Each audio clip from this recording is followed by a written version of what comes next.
So we are at the Agro Center near Antietam, and they're having an apple fest.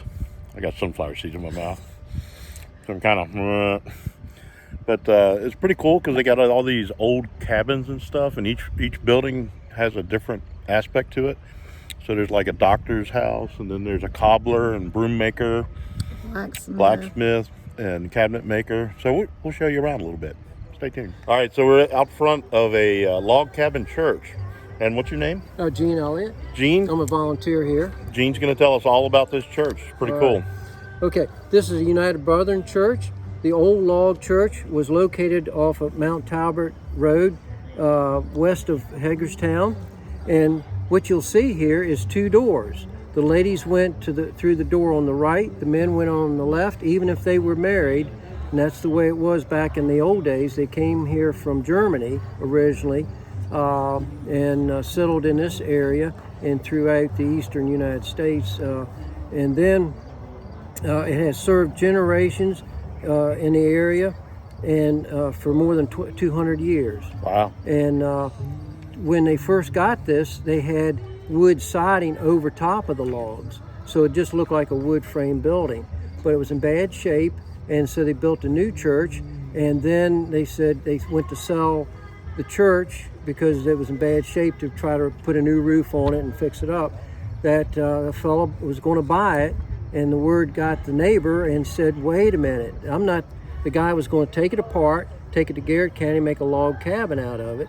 And he said, no, it needs to stay in Washington County, and quickly called the museum down here and said, hey, if I buy it and donate it to you folks, have it down here. And sure It is, there it is today. Good deal. And it's a great, and all the other buildings that you'll see here too were brought here from all over Washington County and reconstructed here. Right now we're looking for a school, a one-room schoolhouse is what we need to make the village complete. Okay, very good. We're going to take a look inside and see what's going on.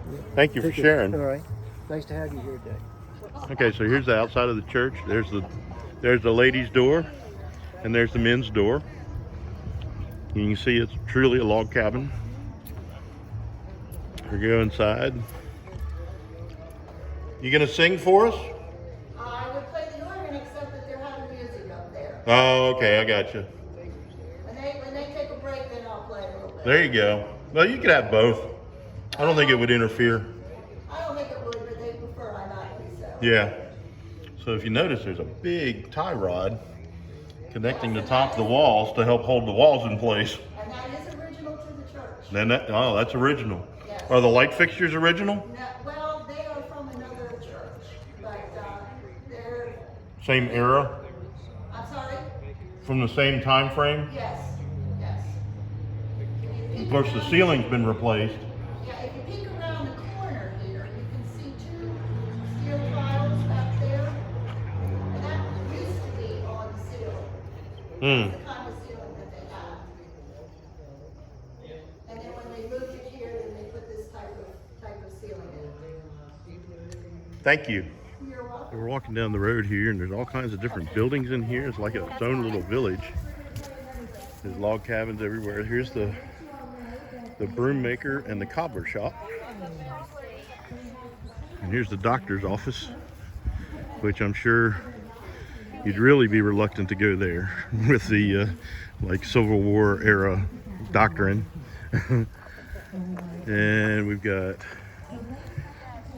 the Glass family house up here, which is like a typical log cabin home that you would have in the early frontier kind of pre-Civil War era.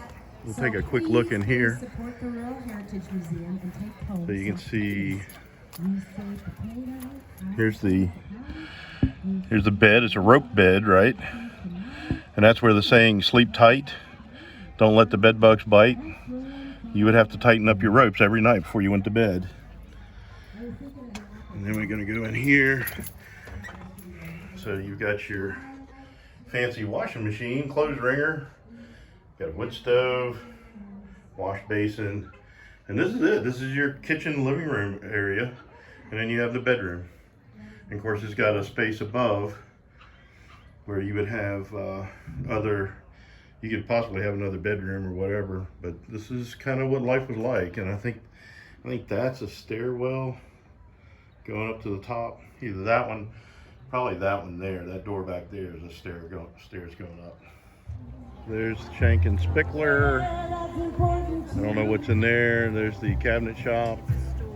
And there's the blacksmith shop. Okay, so that's like a general store kind of thing where you buy all your goods, come into town, buy your goods. See, they got some implements up there in the field, and then there's a old-fashioned log mill, sawmill, right? And then there's another log cabin up there. You can see they got a lot of different things to. It's a rural heritage museum, so it's a pretty cool place. All right, so this is the Washington County Rural Heritage Museum, and this is the Farm Equipment Building. The Farm Implement Building. What's your name? My name's Phil Mertz. Phil, nice to meet you. I'm Commander Bacon. Commander Bacon, okay. Yeah, see my hat? Okay. I love bacon. Who doesn't? That's exactly right. So this has got a bunch of old farm implements. Old farm implements, yeah. Let me turn the camera around. We'll take a good all look. All kinds of equipment that was used in dairies in the county. We have a 1910 New Holland stone crusher and a 1919 Fairbanks Morris one-cylinder gas engine, and that actually runs this. And it does a very good job. It's still, well, we still use it from time to time. We don't take it out as often as what we used to, but the guy that owns it isn't done a real good job. That engine's a lot newer than that stone crusher. Not a lot. 9 Not a years. lot? 9 years. Oh, okay. Yeah, this is a New Holland. They're still in business. And the one thing we talk about here, it's not really farm equipment, but the reason why stone crushers here. Washington County had one of the first McAdams road in the United States between Boonesboro and Hagerstown. And but anyhow, we have different corn choppers to chop stalks of corn up into little pieces of that was more easily for the cows to eat. We have some a lot Corn of sheller there, isn't it? shellers. That's a big corn sheller. That's a big one. That's a 2-hole. I usually had it take a pretty good man to run one of those, I bet. or you could hook it to a one-cylinder gas engine. This one is more of a commercial. This one was made in Baltimore. But it's a drum type corn sheller. Yeah, I've never seen a drum one. It's kind of unique in that they didn't make many, but basically that's how most of the big combines now have rotary cylinders in them that shell the corn, something like that. Still does the same thing, So right? it does the same thing, right? They went back to that system. Lots of tack, different saddles. Yeah, and you know what, these are side saddles, Oh, okay. and that's what So the they ladies would hook their leg over here. hook their leg over there. Yeah. I mean, over here. And They'd the sit here. ladies- One leg would go this way. One leg would go that way. If you were a lady, you rode a side saddle. If you were a cowgirl, you rode a cowboy or Western saddle. Right. So you got a bunch of single trees and triple trees and Single a trees, yeah. It shows. little bit of everything on the wall. Yep. Sorry, I'm eavesdropping. I'm eavesdropping. Oh, that's quite all right. Yeah. We also have some fancy harness here. That's a Blizzard inch cutter. That was used. They'd cut the corn green out in the field, either by hand or with a corn binder, and they would bring the corn they set this up next to the silo, and they would throw the stalks of corn in there. They would chop it up, and usually, depending on the size of the silo you had, this would actually, it was rated to blow silage up a 90-foot silo Wow. with a low horsepower tractor. And when I was young, we had one, and we had a Farm All C, which isn't a very powerful tractor, and it did a pretty good job on our 40-foot silo. So they would cut the stalks and put them in on a stalks, wagon, bring them into this. Just throw them into that. Yeah. The conveyor takes them in, and it would. There's big knives in there, and you have to take your knives off every once in a while and sharpen them. And that's what that little grinder is on the back for. There's a little grind wheel on the back there that should sharpen. Oh, okay. Take it So off, sharpen it was it all off. right there It's all right there. because you had to sharpen it a good bit.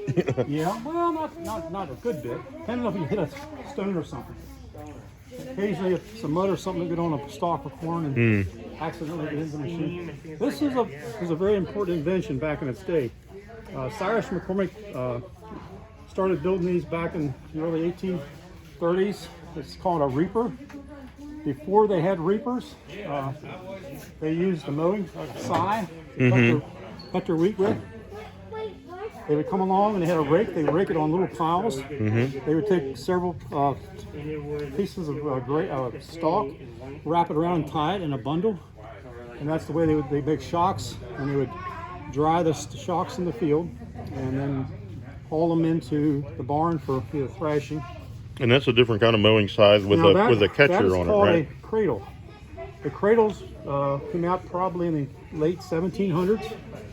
And what you do, you take the across the wheat like that, and they would they'd turn it and then they'd dump it on the ground. They would dump the bundle there. It would have a nice little bundle. Right, yeah. Eliminating these for the rake. Well, Yep. so then they come along with the reaper. The reaper, you rode on the seat. You had usually 2 horses pulling it. You ride through the field. It has a knife. It cuts the wheat off. It falls back on this platform, and this goes around and it sweeps little bundles. And So that's like a sickle mower almost. just like right? exactly that's what it is. Yeah. So down there is where it cut it. cuts it, right. It would lay it into there, and then these rakes would rake it into nice Nice even little bundles. But you still had to have somebody come along and tie them in bundles. And so then in the late 1890s or 80s, anyhow, somebody got the bright idea, rather than having somebody walk along behind and tie each of those bundles, why don't we have the machine do it? So a guy invented a knotter. And what the knotter does, the wheat comes in, it's cut off with a sickle blade there, falls back on the canvas conveys it up over the back, and it goes back into a buncher back there. And when the bundle gets so much wheat back there, it trips a mechanism, and the mechanism brings the needle up. It ties a nice thread around the bundle. Sews it all. Sews it all. It just kicks it out on the back behind. Some of the binders had a carrier on the back that you could drop 4 or 5, maybe 6 bundles on the back, and then you dropped them in one place in the field. So when you're going around picking them up, you didn't have to be constantly loading the wagon. You could pull wagon from one bundle to the other, or they make a shock there.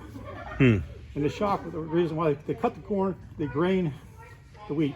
Yeah. A green, and Let so it they dry. didn't lose as much. But when it gets dry, it gets brittle and the seeds fall off. But that's what you want. So they let it dry in the field for a while, and then they hauled it into the barn. A lot of times, then they would throw it into the thrash machine. Now, are these wagon yokes or These are old wagon tongues. tongues? Yeah, that's what I meant to say. Tongues. Some are equipped for, like the ones with the, like the one has that ring out on the end of it. Well, you could use that for, you'd have 4 horses back here, and then you could put another 4 horses on the front of that. And then if you had another one, you could be 6 horses in two teams, or 3 teams of 2.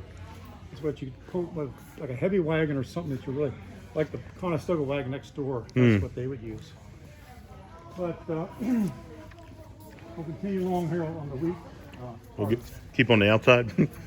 So this is a pretty complicated machinery for the day. It was quite, and they really use that same basic principle in all knotters today. I mean, of course, they've upgraded them and made them work better. But I had one from the 1940s, and it worked wonderful. I mean, it just tied. Yeah. And occasionally you'll miss one, but Yeah, usually it's a factor of your string or whatever. usually, yeah. Yeah, it'll break or something like that. And this is approximately 1910. It's a Geyser thrash machine. Mr. Geyser started building thrash machines back in the 1850s. And he was a resident of Washington County. He was from Smithberg. And so he kind of perfected a very good thrash machine. It's very ornately painted. Oh, they did. Yeah, everything was. You got fancy pinstriping here. Right. And It's pretty amazing. before they had a thrash machine, one of the things they used to thrash with was a flail. They would take their grain into the barn, lay it out on the barn floor, And they would take this thing and literally flail it. Just beat it. Just beat it. Yep. And they would beat the grain off of this. So this is the part that would hit the grain, right? This is the part that would hit the grain, yeah. You Yeah. try to hit that as flat on the floor as you could. Yeah. And then they come around, they take wooden pitchforks, clear all the straw off of it, and then they would come around with brooms and sweep it up. And they had a scoop like they used, and they wait for a windy day. Yeah. When the wind was going through the barn real good, they throw up in there and all the chaff would blow out. All the chaff would blow up, separate the wheat from the chaff. So, Biblical stuff. yep. So anyhow, you throw your bundles in there. Your wheat or barley, whatever you were thrashing, would go into the bags here. And this thing, every time you throw it back and forth, it counts the number of bags, Oh, wow. which is kind of unique. So it had a This- little this counter, is a- little mechanical dial counter on Right, yeah, that's just gear driven. there. Yeah. There you got 1,000, you got 10, and times 10 times 100 times 1,000. Yeah. So, Very cool. Very cool. And this one's owned by the Smithberg Historical Society. It's on loan down here. But this one is a very unique in that it's, well, all the early ones were canvas. This is where the wheat, the straw comes out the back, and it would be conveyed up the elevator there. But this elevator swings from left to right, and it also extends and Oh. you can make it longer or shorter. Because what a lot of people did, especially in this area where we have the Pennsylvania bank barns, they put doors in the front of the barns so they could stick that out of the front of the barn into the barn, over in the barnyard, and they would just make their straw stack in the barnyard. That way they'd have the straw there for the wintertime for their cattle to bed their cattle with. And then that machine there, that's about a 1920s frick machine, and that's it's sort of the combination of the wood and the metal. The transition machine, I guess you could call it. Yeah. Because by 1930s and 40s, they were making all steel machines. But, and that has a blower on the back, which is kind of neat. It blows the straw out the back and you blow it out in your pile. The feeder here on the front, it is automatic, it has a governor on it. And if you're throwing your wheat into that machine and the machine starts to slow down beyond a certain speed, the feeder automatically stops. And so after it stops, the machine clears itself out and gets everything blowed out of it, gets the speed back up, then it automatically starts, and you can start throwing more. So it keeps it from jamming up really from bad. jamming up, yeah. That was a big innovation Yeah, on that. that's huge. And the other thing, that thing up on top up there, that is also, you see a counter on this side of it, and that counts the number of bushels. It actually weighs the bushels, which is more accurate than just bags. Counting bags, yeah. Right.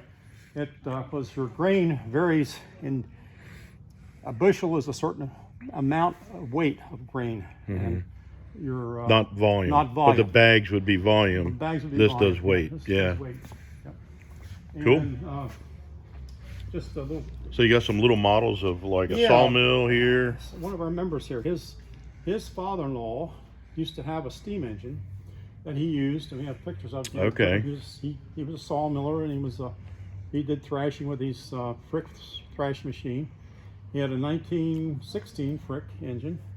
Anyhow, so when he retired, he decided he wanted to build a model of his steam engine. Yeah. So he built this model here. It's a working model. I mean, you can actually put coal in it. But the only problem is when you use it, you have to get it inspected. Any boiler in the state of Maryland has to be inspected. Yeah. So we don't mess with getting inspected. And you have to, one or two times. you probably have to have a license. Boilermaker license or whatever, whatever they call it. Yeah. So this is a miniature sawmill that he built. This is a Baker fan. The Baker fans were used by the factories usually, or somebody that worked on steam engines. They used that to test how many horsepower they were putting out. Okay. You could, by the speed of the fan, they could tell how much horsepower the engine was developing. Okay. So they were fixed it, and they wanted to see if it was working up to its capacity. They could put it on a Baker fan. and they had all different sizes that they used. And he also made a miniature brick thrasher machine. Oh, cool. So that's pretty cool. It's claim it actually works. Yeah, We've never tried I've it. even seen sometimes they have little miniature hay balers, which I think is the coolest thing. It's It like, is. it's like so what would happen a lot of times, these old time farmers, they were pretty amazing mechanics, with right? yeah. So in the wintertime, when they didn't have a whole lot to do, they started building miniature stuff, Miniature stuff. based on their real equipment, which is just, it blows my mind that they could do that. So behind you here, before they had one-cylinder gas engines, before they had, probably even when they had steam engines, they had these things called horsepowers. That's a 1 horsepower. This is a 1 horsepower. That's just a treadmill that the horse walks on. A wooden treadmill for the Wooden horse. treadmill Yep. for a horse, and you put a flat belt pulley on the side here, and you can run small implements like that corn grinder there, something like that. This one here, they made these things in 1 horse, 2 horse. They made them for sheep, goats, and dogs. Okay. So if you were churning cream and you didn't have a lot of kids to run the butter churn, you could put your dog in there and have him churn the butter for you. So this one, they would attach This the one horse to the end out there, and he would walk around in a circle. Yeah. and then you got your circular transmission to the Runs the power shaft, out there, yeah. and that's Now, your power shaft, and you could run anything off of it. Basically, yes, because they made these in 1, 2, 3, or 1, 2, 4, and 8 horse. They could actually put 4 teams in the big one, and a lot of the big ones, if you had a bunch of 4 teams out there working this thing like you're running a thrash machine with it, you would bury the drive shaft under the ground. So the horses didn't So the have to horses trip didn't over. trip over it. Yeah. Yeah, if you got 1 horse, they can step over it pretty easily. Yeah, they remember. Yeah, Horses, exactly. Horses are pretty smart. Yeah. They trip over that and they hit that thing one time and they're, it's Not a fun thing for them. not a fun thing for I them. do the same way. Stuff. This is a primitive corn sheller. Some of these are smaller corn shellers. We actually use these 3 items here for displays. I have one of these. Yeah, when we have school children come through, we all give them an ear of corn and they get big fun out of it. It's very effective, and what most people don't know, a freshly shelled cob of corn is like velvet. It's so soft. Also, it feels So soft, right? soft. Yeah, you let it dry out, it's like 1 grit sandpaper. It's like a rasp. Yep, but it's So this has got like a trommel yeah. in it. This is a very early seed cleaner. So you put your seed over there, and when you cut your wheat and stuff, you have bugs hanging on it, and you got Japanese beetles, and you got flower seeds and all that kind of weed seeds and stuff like that. You want that stuff to go out of it, and it's set up that you can crank this thing. And that's basically what all these 3. They're all seed cleaners. These are all seed cleaners. This is a commercial out of the Lehman's Mill out here above Hagerstown, north of Hagerstown. And most of that looks like that's oak, isn't it?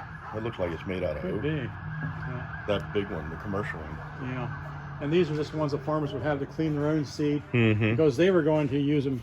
They would take the seed and replant and save some up to replant the following year. So that they didn't go out and buy seed every year. Right. They would take a certain amount of being that yield. it wasn't hybrids that would grow.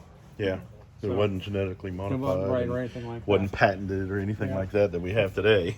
Yeah. So it's a pretty complex machine. This is a very early Alder that they used to move the grain through the mill.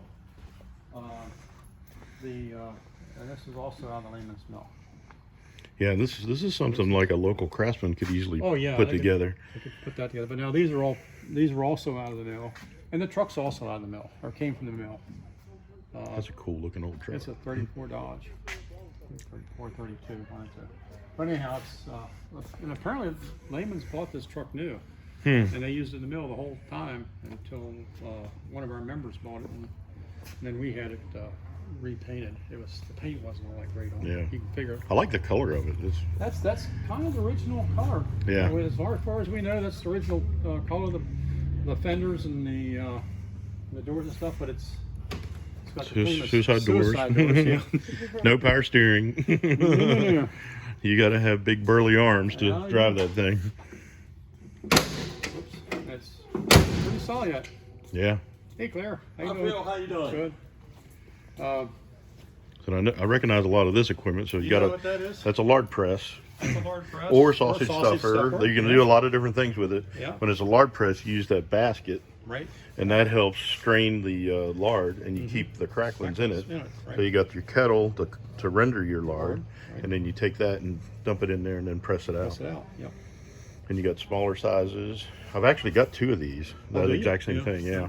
I got one from came from my home. That's the tree that the hung on. Hog hanger. Hung hanger, yeah. Hog hanger. Now that's we always had We got tripods, big locust post tripods. That's what my family used. They used my family and my father-in-law's family both used tripods until they started using tractors and loaders. But So did you process your own pigs? Pigs. Do you make panhas Oh and yeah, pudding? panhas and pudding, all that good stuff. I need to talk to you. I want to find out from somebody that did it all the time exactly the seasoning and everything that you did, because we're about to start raising some pigs, and I want that old timey way of doing it. So Yeah. I'll get your contact information Okay. later. Okay. And this is an early 2-horse John Deere mower. They work very well. The only problem with the horse mowers were you had to have those knives very sharp, Yeah. so it would didn't get slowed. I mean, the duller the knife is, the harder they are to pull, and the more the more it works your horses. And the neat thing about the John Deere, they had different models, but this particular model had a truck on the front. Yeah. It kept the weight of that machine off of your horses. Off your horses, yeah. All they were doing was pulling. They didn't Yeah. have to, and We had a very similar sickle type mower for pulling behind our farm. I think it was a B okay. with a drawbar. My dad had a Cormier During. They pulled behind a Farmall A. And that thing always was just scary looking. That sickle bar is just a scary looking thing. It's a very nasty thing. It's, especially if you got animals around, Yeah. especially cats. Oh. Well, we don't talk about that. We'll bring that up. So this is a hand crank sharpener. Oh yeah, here, this is a too. hand. This is kind of an unusual piece. They made these that they actually clamp onto. You take out to the field, you clamp it on your wheel here, and you would pull your. Maybe at lunchtime you get out and you'd sharpen your knife, go back into it again. Well, this is the one you'd kept at the barn. Yeah. And you'd sit there. It's basically the same machine. It just the clamp part instead of the wheel. They got a wood here. Yeah. And a seat. Yeah, this is actually new old stock. I found this in a Wow. Ford dealer one, or an old Cormier During dealer, still in the box. Oh my gosh, that's And crazy. Like a chain, everything. So That is crazy. I had him on. And that's pedal. That's a pedal That's a power. pedal. So Oh, yeah. You sit on there and pedal it. Exercise. Get your Yeah. And there's one thing But about it kept your hands the free to farmers. sharpen. The thing is, you didn't have fat farmers. You didn't have to go to the gym, did you? No. You're too busy to You're get fat. too busy. This piece here is pretty rare. Matter of fact, I had never seen one until a guy brought this thing into us, and we said, "What is that?" And they said, "That's a flop over rig." So I did a little research on it, and it's a Huber. It was made by Huber. Huber was a manufacturer of thrash machines and steam engines, but he got his start building these flop over rigs, and he built thousands of them. And they were still making them up in the I was looking at a Sears and Roebuck catalog from about 1911. And they were still making them in 1911. But if you had a small farm, and you just hook a horse to that and go out there, and it would just rake it up on a pile. It was the same thing as that dump rake there in the back. It was just a predecessor of the dump rake. And they piled it up, and then they come on with a wagon, like a hay ladder wagon like that, and a long pitchfork, and just pitch it up on the wagon and haul it into the barn. I got a question. What Yes. are the tassels on the horses? What is the... Okay, that's those things you see laying Yeah. back there, and the one on the horses back there. Yeah. You know what a horsefly is. Yeah. So Yeah. is it to keep it off? It just as the horse walks, it flops around and just chases the horse flies away. That's what I because- thought the purpose was, but Or you know, I guess a wasp or anything like that. It would help. yeah. Hornets, or not hornets, but the yellow jackets and stuff like that probably wouldn't do Yeah, they'd probably sting them anyhow. But Yeah. Yeah. You just don't want your working horse getting you don't want all your. upset and Yeah. taking off with your equipment behind it. So on this side, we have a 1922 International Harvester 816. That was one of the claims of fame on the 816s were they were. This is 22, but I think they started in early 17. And it was the first tractor that was built on a assembly line. Oh wow. They apparently heard of Henry Ford's invention, or not invention, but he Concepts perfected it. of, Yeah, he perfected the assembly line and international but confidence. yeah, and interchangeable parts made it possible. Yeah. You had to standardize parts. Yep, sure did. And of course, these are all bar-shear plows. Mm-hmm. There's various manufacturers here. There's different styles. Some are, well, we have like a 1-horse plow up there. Then there's a 2-horse there. This is like a 3-horse plow. 2 would probably pull this, but you'd normally use 3 to save your horses a little bit. The tractor, of course, it would pull a 2-bottom plow. And the thing about they could prove that it was cheaper to run a tractor than it was to run a horse. And maintain and feed and Well, vet bills and everything. The downfall of the horse was he had to eat Yeah. 365 So days a year. you had to raise something for the Yeah, horse to eat, that's which right. took up more More resources. horses, and Yeah. the tractor, you parked him in the wintertime, and he didn't didn't eat. come out until probably spring, Yeah. so he wasn't eating anything. Yeah. Yeah. That's a 1927 Fortson, which was the second tractor. Fortson came out in late 17, and that was, of course, they were built on assembly line. But they were in the 1920s. Fortson had probably 2/3 of the market in the United States. Wow. Well, they were so cheap. Yeah. I mean, they were a cheap tractor. There's no doubt about it. But if you were a farmer and you could buy them for probably the price of a team of horses. So, you know, It made it worth it. yeah, they were pretty worth it. And this is a hay. It's a hay wagon, but it's got what they call the hay ladder on it. And these ends actually fold down. The back folds down, but you fold these up, and you could haul a lot of loose hay on this. If you look at that picture there, you can see what a load of hay looks like coming in from the field. Wow. That's Yeah, they moved a lot of hay. yeah. So this thing here is actually a hay baler, and the reason why they started baling hay, I would say, was because if you had a big barn and loose hay, it was pretty easy to move from the field just to the barn. But if you wanted to send that hay to, say, maybe a livery stable in a big city, you had to have a way of transporting that hay. It was all loose. And it was all loose, and it would fly around, and it would be easy to set fire to if a spark come out of a steam locomotive, you know.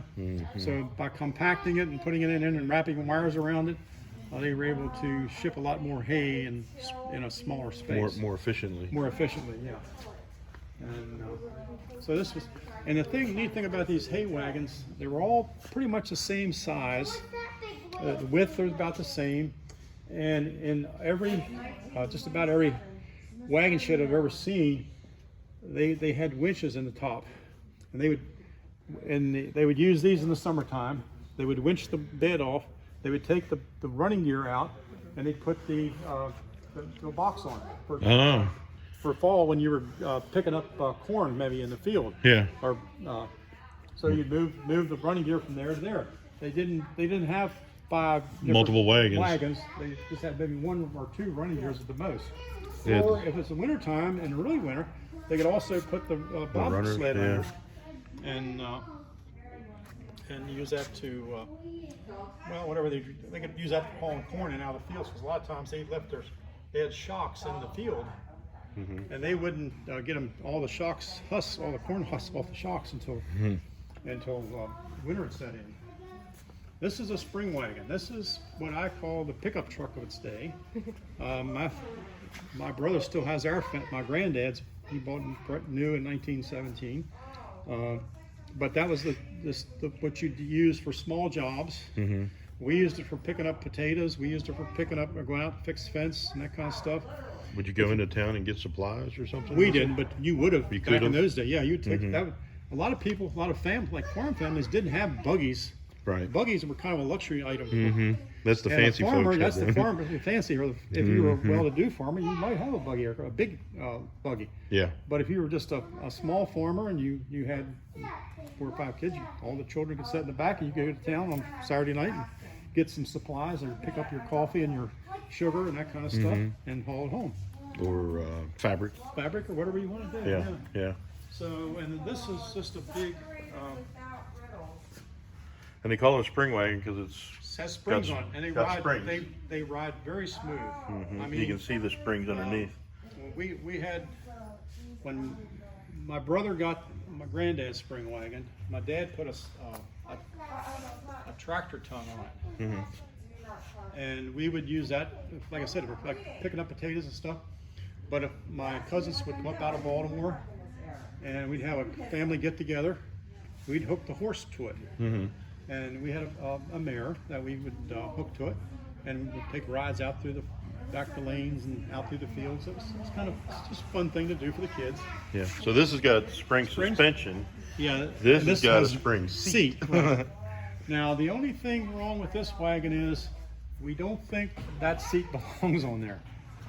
Typically the older wagons, and if you look at any Conestoga wagons, back in the Conestoga days, they would actually not ride on the wagon. They would ride. They had a teamster on this left front horse here, Oh, okay. and the teamster, he would ride that horse, and they had a place for a lazy board. This still, there's a, if you point out here, this little spot here, Yeah. the board goes in there.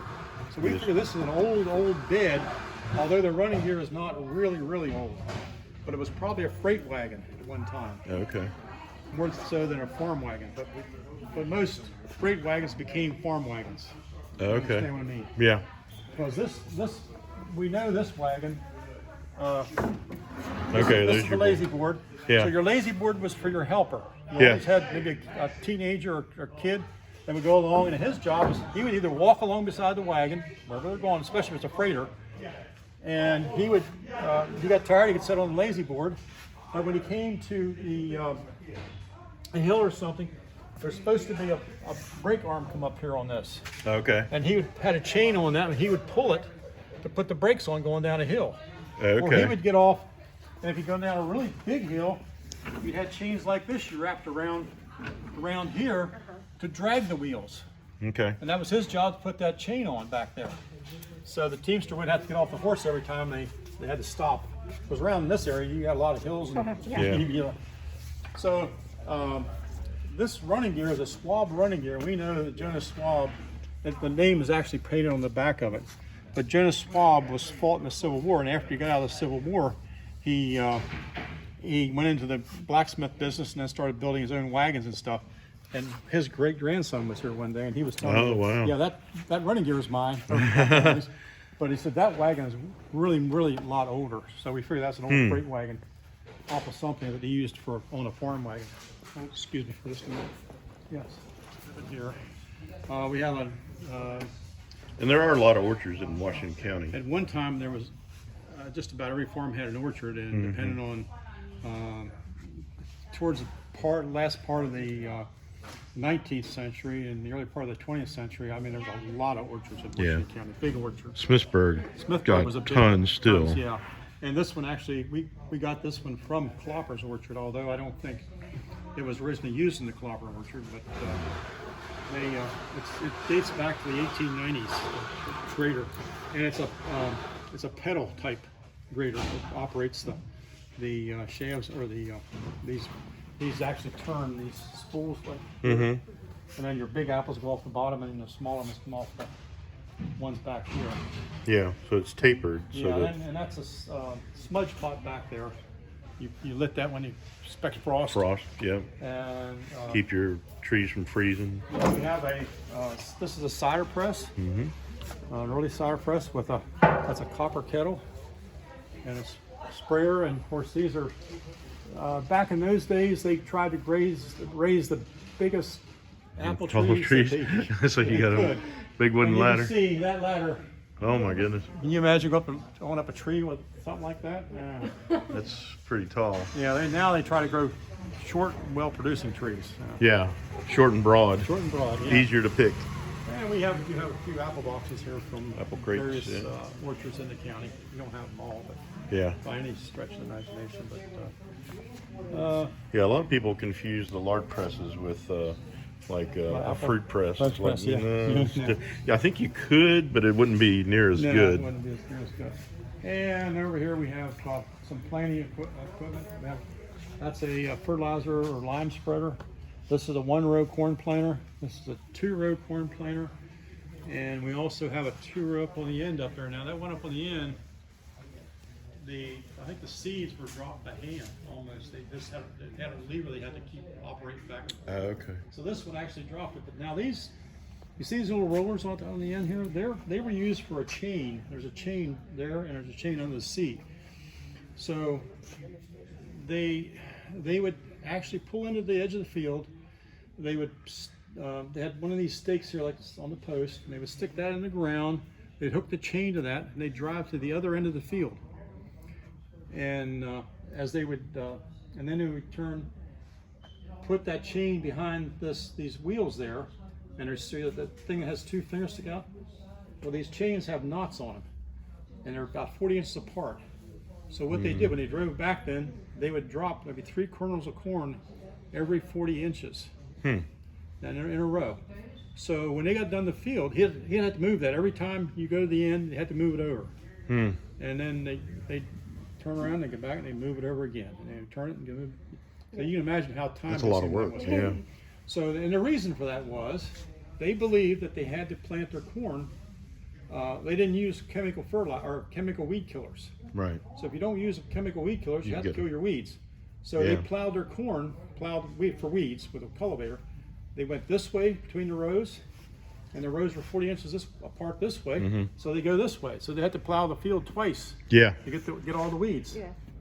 And then they also used those hills, they called them, to start their corn shocks. They tied the 4 hills together, start the shocks, and then they could bring in and bring the corn in, lay it against the shock bed, and then they let it dry, and then they go out in the field then in the wintertime with a big box wagon like that. So what are those up there? Those little Which right there. Straight The little cranks. over there. There, the oak looking thing and then the metal one next to it. oh, okay. They're barn beam drills. Okay. You would set that down. You set on top of a barn beam, and most barns were mortise and pegged, and they would So it they just would keeps just set that on everything, there and just drill the hole in there. keeps it all perpendicular. Keeps everything square, so they go in nice, and they would drive that wooden peg in there. And there's barns around here. It's 200 years old. Yeah. Yeah. The fillers. So they're still up. With tapered pegs, it actually draws it up together tighter than you could do it any other way. Very, very. And of course, this is your plant for you're planting wheat and grain, wheat and small grain, barley, and that kind of stuff. This is a drill. That's how they drill. They plant it that close together. This thing up here, the red and the green thing, that you planted your corn, and you hook a horse to this thing when you're ready to harvest it. Particularly if you're hauling for silage, and that green thing on this edge out here is very sharp. And you would have 2 people stand on that, and they would drive that down between the rows, and as those wings would catch the guys would put their arms out, They'd catch it. they'd catch it. Oh my God. Now they had a smart horse. Yeah. So the horse would, you just tell him to stop. He would stop. They'd take a stalk of corn, wrap it around it, tie it, put it on their shock. And That sounds dangerous, standing on that sharp well, thing. but everything they did was dangerous. Everything was dangerous. All the equipment. I and mean, everything. there's nothing safe. Yeah. There's no seatbelt on that thing there. Yeah. That's got blades on there, and if you fall off under the front of that thing, forget it. I mean, you chop you up into Little mincemeat. pieces. Yeah. Modern farm equipment is still Yeah. dangerous too. If you Yeah, Yeah, it is. absolutely. It's Absolutely. just an inherently dangerous profession. that green and red and yellow thing back there, that's our John Deere walk behind corn plow or cultivator. And I mean, you think you got to go across that field twice. If you got a 25-acre field and you got your rows 40 inches apart, you walk behind that thing all day long. That's a lot of walking. Both directions. You didn't just go one way. And here you had, in this area, you had to go over rock breaks and stuff. Yeah. And, Yeah. I mean, it was not like these guys out west. They had pretty much Where it was just all flat. and Yeah. no rocks. And these are all different corn shellers. We got new ideas and John Deere's, and McCormick. These two are McCormick Deering, and so. Very cool. Yeah. So we learned a lot today and saw a lot of really cool old vintage type equipment, and really appreciate you taking the time to explain it all to me. That was really, really nice, really good stuff. And if you want to see the real stuff, just stop down and see us at the Washington County Rural Heritage Museum here on the Sharpsburg Pike, south of Hagerstown. There you go. That's, Okay. if you're ever in the area, this is worth the stop. Yeah.